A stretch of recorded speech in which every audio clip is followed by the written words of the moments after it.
In this video, we're gonna be talking about the skin mistakes that may be aging you rapidly. Now, we've said in the past, aging is a beautiful thing. Every smile, every wrinkle tells a story, and we don't wanna eliminate all of these things, but there are mistakes that you could be making that are making you age rapidly in an accelerated way, and things that you could do to change those things to help increase your longevity. I've always said there's something timeless, youthful, and eternal in all of us, and I think it's reasonable that when we look in the mirror, we just want to see those things. So we are going to talk about what you and what we might be doing wrong that are causing us to just careen down the wrong paths and live beyond our years. So the 6 mistakes that are aging you, here we go. Here we go. Now, aging is a complex process, and there are many things that are associated with aging, and there are many things that contribute to aging. Now, we've said in the past that sun, when it comes to the skin, is probably the biggest contributor to aging, but there's also a lot of things that happen, and just treating the skin alone is not going to make the biggest difference because you're losing bone volume. You are getting your fat pads migrating in the direction of gravity. You're losing some of the structural elements of the skin. And so things that make you age also go deeper than the skin. So the first thing we want to talk about is your diet. Now, I have never had a great diet, and I'm somebody who absolutely loves sugar. It's one of my favorite things on earth, but I'm finding as I get older that sugar is truly the devil when it comes to the body and to skincare in general. And so sugar, high glycemic diets are one of the few things that are highly associated with acne, but are also highly associated with aging. Right, and so this is a consistent theme across the board. I've personally come to the realization that for me, simple carbohydrates and generally carbohydrates in general need to be almost eliminated. So if you take that old food pyramid, like they've already done, and kind of flipped it upside down, that seems to be a better way to go. And simple carbohydrates do multiple things though on the cellular level. So high glycemic index means that if you eat a carbohydrate or eat a food in general, it breaks down to glucose rapidly or free sugar. And that is associated with insulin spikes. It's associated with a lot of different things on the long term for your whole entire body. And one of the things it does, a study has shown it causes cellular senescence for your fibroblasts. These are cells in your skin that help give it some structure that creates this like youthful bounding appearance. And over a long period of time, high levels of, free glucose exposure can actually make those less active. And that's just one change. We see the extremes of what high glucose levels can cause in the body in our patients who have diabetes. So when you have extended high levels of glucose in the body over periods of time, it causes something called non-enzymatic glycation. Now this happens in your kidneys, this happens in your eyes, this happens to all of your blood vessels, where basically these high levels cause this glycation, which damage your blood vessels, can damage your vision, can cause renal failure. But in the skin, it also glycates your collagen and your elastin, which makes you look older. It also narrows your blood vessels so that you have decreased blood flow to your skin, which can also make you look less useful. So it's actually that high levels of sugar are directly damaging your collagen and elastin, which will make you look older. Right, so if you had to adjust one thing in what you eat, balancing out the carbohydrates, removing high glycemic index foods is probably going to be one of the most impactful things, not only adjusting your skin health, but also your overall health. So that's what you should avoid. What should you do? I think we have seen this throughout medical school and even in undergraduate. There are multiple ways to eat right, and it's mostly going to be revolving around what you can be consistent with. There is this old adage where if you just shop around the outside of a grocery store and just skip the middle altogether, you're probably going to be in the best possible situation when it comes to what you're eating. And somehow this still held true. Like, I still think this is true. If you just eat around the store, but not in the middle, you lose out on a lot of processed foods, a lot of the high glycemic index foods, and you generally get a much more well-balanced diet consisting of just like healthy, high fiber vegetables, fruits, meats, all together. And I want to be clear here. There is nobody who loves food more than I do. And there is nobody who loves sugar more than I do. It's actually like a real problem for me. So I struggle with this too. So Right. This is coming from a place where I understand that sugar, the effect it has on my body, even the way that effect that I feel afterwards. I track, I don't have it on right now, but I track my heart rate variability. I use the Whoop now, and I just see how eating sugar affects the way that I feel, the way that I recover. And so it's something that I'm personally working on. So I think if there was one thing that I'm trying to eliminate right now, it is that sugar intake. So this is kind of our our journey too. We are in our mid 30s, and I would say that one of the biggest adjustments we have both respectively had to make, just watching our lives run kind of in tandem, is the way we eat. It's a very cruel thing in life that once we had enough money to eat out regularly, our bodies could no longer tolerate it. So we That's the truest thing. so mean. Like Crazy. I used to be able to eat like McDonald's like every day, and it had no effect on me. And then when I could finally afford to eat better food than McDonald's, now my body can't afford to eat those foods anymore. So it's sad. So it's a sad reality of life, but for us, it's like a big part of our journey, what we've had to adjust to kind of stay healthy. And we both love food. It's like one of the biggest pleasures in life. Actually, that's something we like even very early on and still continue to like revolve socially around, is when we get together, we know we're gonna eat. When we go out to eat, we're gonna go out to eat. Is like, we go out. So it's a big sacrifice for us as well. So we know that this is not a small thing to mention or ask. The next mistake is rapid changes in the volume of your face. What does that even mean? So when you lose weight really rapidly or you gain weight really rapidly, it has detrimental effects on the skin. This could mean that you're getting filler, which suddenly you're getting volume in the face rapidly. You're dissolving your filler, where you're losing volume in your face really rapidly. You get buccal fat pad removal, which is a plastic surgery procedure. That is going to reduce volume very rapidly. Or if you take something like Ozempic or Mounjaro, where you lose weight really rapidly or lose weight rapidly for any other reason, it can make you look older. Yep, and then like you mentioned, I think buccal fat pad removal last year was kind of a trending topic. Actually, it was a trending procedure. Just like a few celebrities underwent it, and I think an immediate reaction to that was people thought, oh, that more gaunt appearance, that, I guess gaunt is the best word, that look really does seem to age you. And so not only is this losing weight affecting the way your skin sits, but it really does affect, more importantly and impactfully, the structure underneath the skin that causes an aged appearance. So there are some things you can do to compensate for this, but they're not small. Like, they're really not small things. So when you look at the changes in Ozempic face, you've lost volume that you didn't want to lose, you've lost bone that you didn't want to lose, and so then you actually are going back to filler, like, oh, do I need to replace this with filler? And it's a really complex dynamic relationship. Not saying that you shouldn't lose weight if that's like a healthy goal of yours, but just know that these shifts and fluctuations can make a person appear more aged, both from a skin and structural standpoint. We've shot this video 3 times now. Yes. And this is our 3rd rendition. This is now 2 months since we shot the last version of this. We couldn't get this to record properly. It's a mess sometimes in production.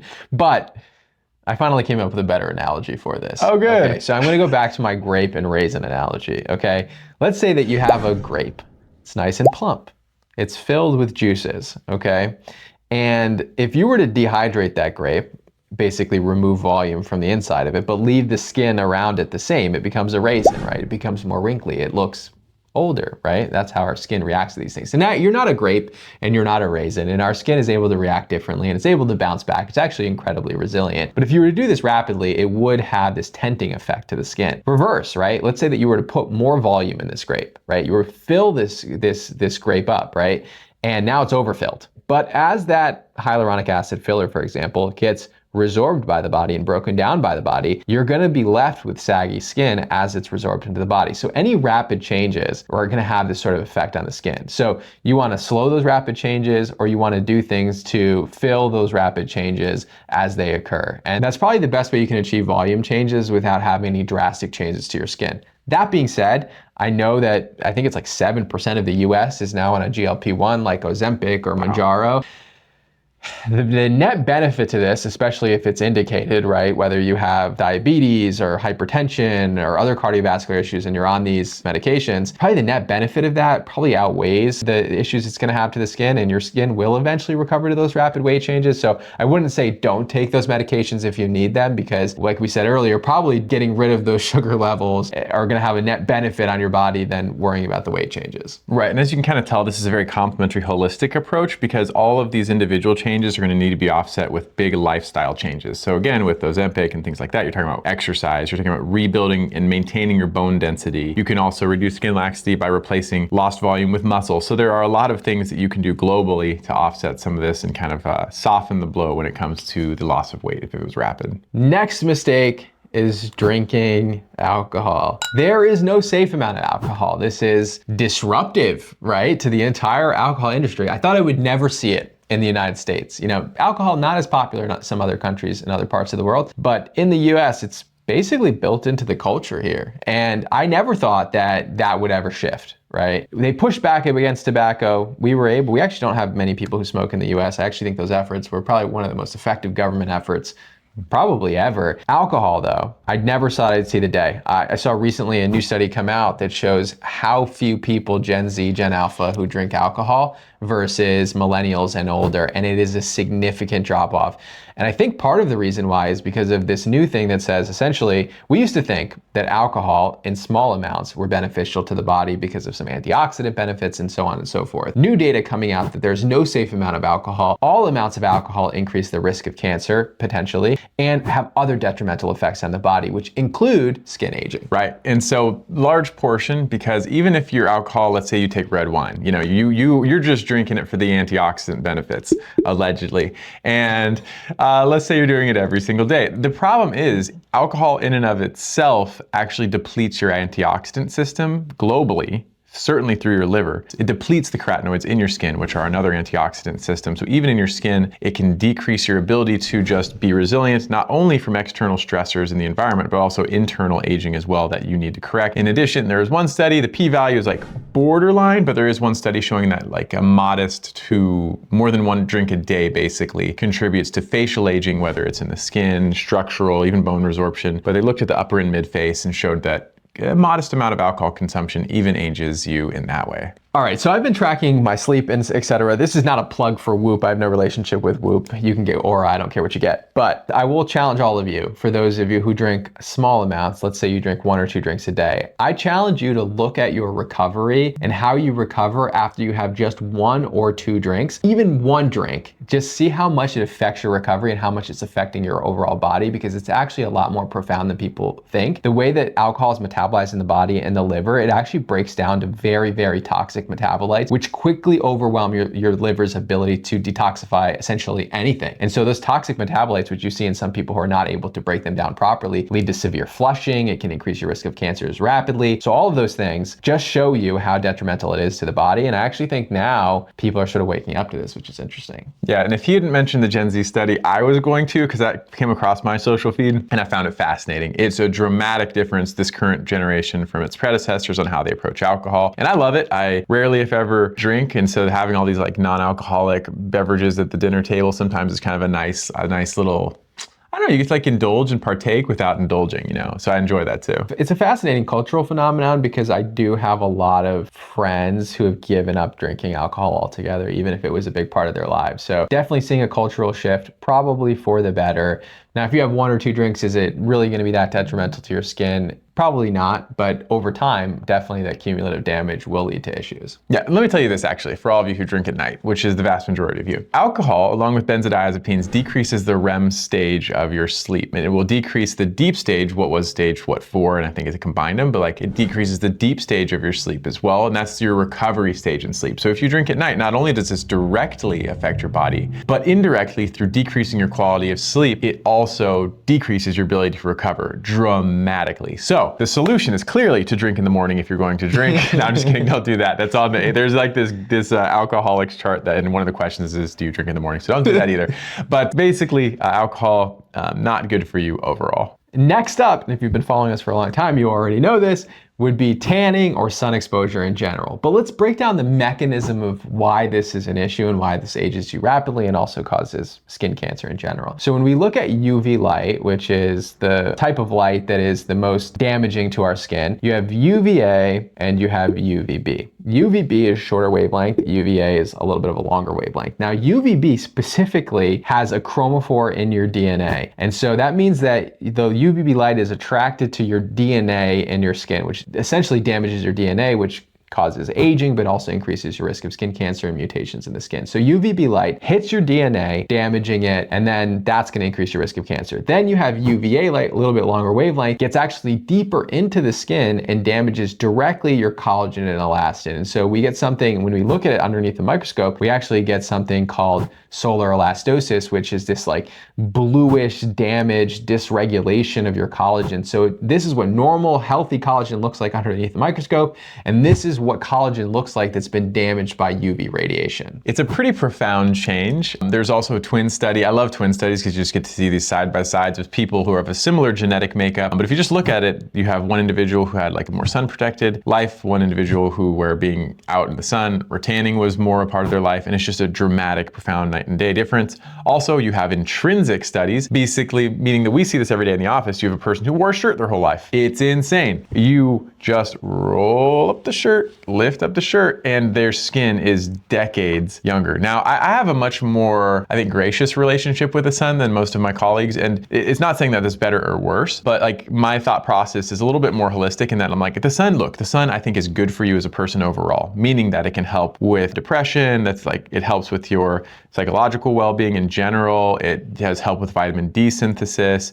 Like it has a functional role. It keeps us warm. And I don't want to live without the sun, but there is this counter side that really is real where you have to balance that with skin protection because it does cause skin cancer. It does cause skin aging. You can get enough vitamin D even with good sun protection. Like these are all realities. And both sides of this argument are true and they need to kind of coexist a little bit better. Absolutely. So this is somebody who spends a lot of time outside in the sun, enjoying life, surfing, et cetera, et cetera. So it's not like we're hiding from the sun. I live in Miami part of the time. And so, ultimately I get tons of sun exposure, but then I'm always just protecting my skin so that it doesn't age rapidly and it don't increase my risk of skin cancer, which I had a skin cancer on my chest from tanning booths actually when I was younger. So just in general, protect yourself. Don't go in tanning booths. Don't spend too much time out in the sun. Everything definitely in moderation is going to make a big difference. Yeah. Next up would be not exercising. I am the least exercising person that you will ever meet in your life. Dr. Maxfield is known for the last, 10 years that I've known him that I always say that I'm working out. It lasts about a month, it goes away. I cannot be consistent. Dr. Maxfield works out every day. I just cannot seem to do it. But I will tell you that not exercising actually does have detrimental effects on the skin, your overall well-being. And I have made a commitment this year to really focusing on being healthier. I've been eating better, and the next goal is to start exercising. I just don't have as much time as I used to. But how does exercising affect the skin? So the data behind it is not honestly as strong as I believe it will be in the future. Lifestyle changes are really hard to quantify in studies, but one of the ways it does it is by increasing blood flow, which just helps support your overall skin health. I think other structural ways that are a little bit more profound are that it helps maintain bone density. We know that weight-bearing exercise specifically can help offset a lot of the risk of osteoporosis and bone loss, which again, with the Mounjaros and Ozempics and all that stuff of the world now, that becomes a much more real conversation for people at a broader scale. And then also, there's also a lot of neuroplasticity that takes place when you exercise, meaning that the more you exercise, actually the more resilient your brain is, the better the neural pathways operate. And so the global effects are profound when it comes to exercise and how it impacts your longevity for brain, skin, and body. So in general, a sedentary lifestyle is bad for your health. Now, they're not great studies that show the correlation between the skin, but we know that any decreased blood flow to the skin is not great for your collagen and elastin production. But beyond that, you have this statement from the Surgeon General that essentially says that sedentary time, a time where you're just sitting in your desk, you're not moving around, you're not walking, you're not exercising, or being physically and active in general, is an important risk factor for all-cause mortality and a range of diseases, including cardiovascular disease and cancer. And so I've said in the past that anything that is good for the heart tends to be good for the skin, even if there are not as good studies on the skin in general. And so if it's not great for your heart, it's probably not great for your skin. And even if you look great, you don't want to die younger, essentially. So, unless you just want to have great skin and be a corpse. Probably not say that.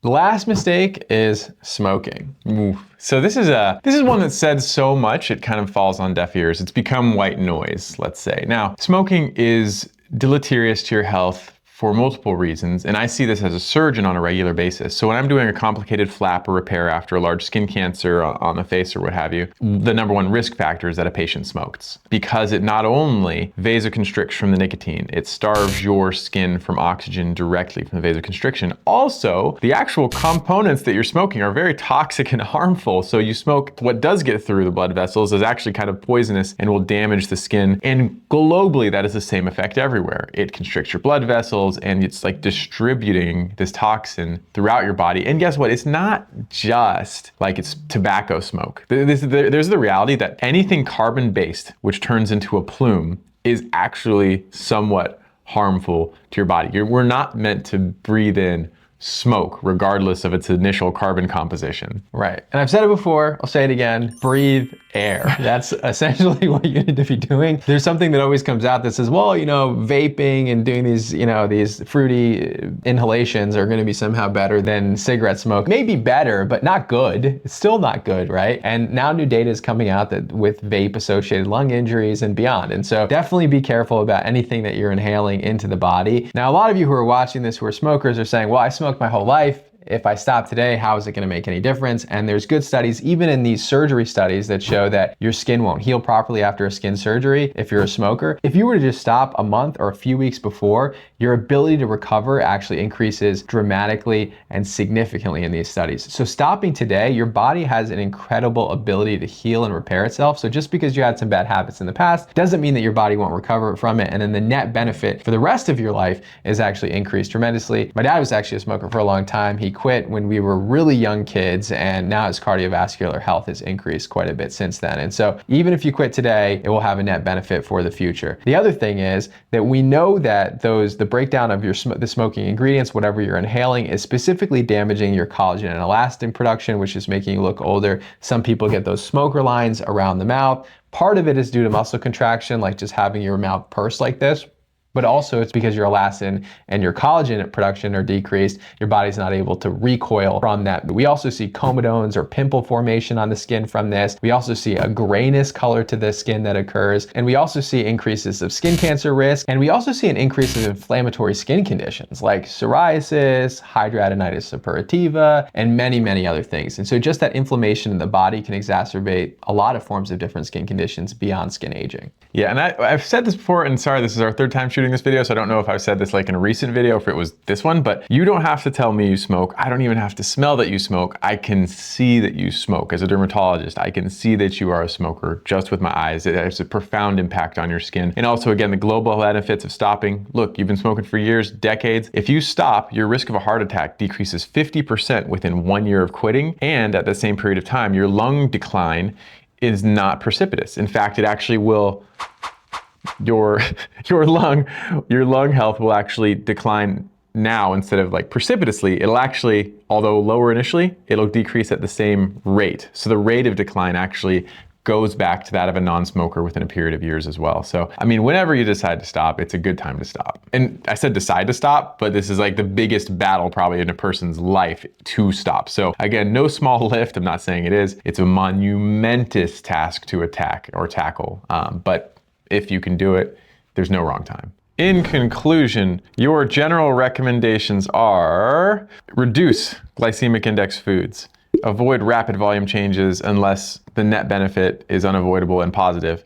Don't drink alcohol. Avoid the sun or tanning to a reasonable extent. Exercise and stop smoking. Here's the deal. Let's say you decide to do all of those. Let's say you decide to do none of those. We're humans and we're all gonna have some vices. I just would propose that you be specific and thoughtful and deliberately choose your vice. Like if you love food, make that your social outing for the week. Like if you drink alcohol for whatever reason, again, maybe relegate it to a part of your life where it's functional and helpful or like has a purpose. So I think we're all allowed a vice. I think we have to give each other that grace, but just do it thoughtfully and pick accordingly.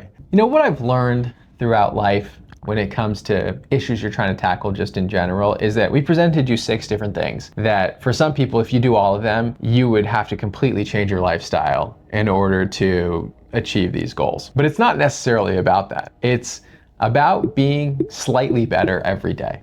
So even if you were to pick one of these things and say, you know what, I still am going to smoke, I'm still going to drink alcohol, but I'm going to decrease my sugar intake, not entirely, not cold turkey in one day, but maybe instead of putting 2 spoons of sugar in my coffee, I'm going to put 1 spoon of sugar in my coffee. And that's really how you achieve some of these these goals that seem so far out of reach. It's really built brick by brick and decision by decision and by being, 1% or 2% better every day. And so I would say pick a goal or something that's really important to you and then slowly inch towards it, and it's going to be a lot more sustainable. It's going to be a lot more achievable, and something that you're actually going to maintain over periods of time. Because anytime that I've decided that I'm going to completely restrict my calorie intake and I'm going to do intermittent fasting, it's just not a diet that I'm able to maintain because it's too drastic of a change in my lifestyle. And so I do it for a few weeks and then I go back to my bad habits. And so if you're to increase or improve on something slowly every day, then you're more likely to maintain it and build better habits over time. Yeah, that's true. I think both of us have lived that life in that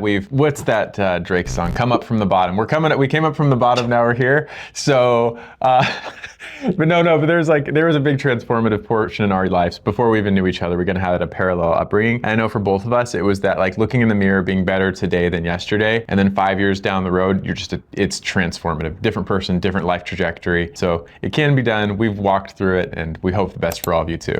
Absolutely. And I still love food.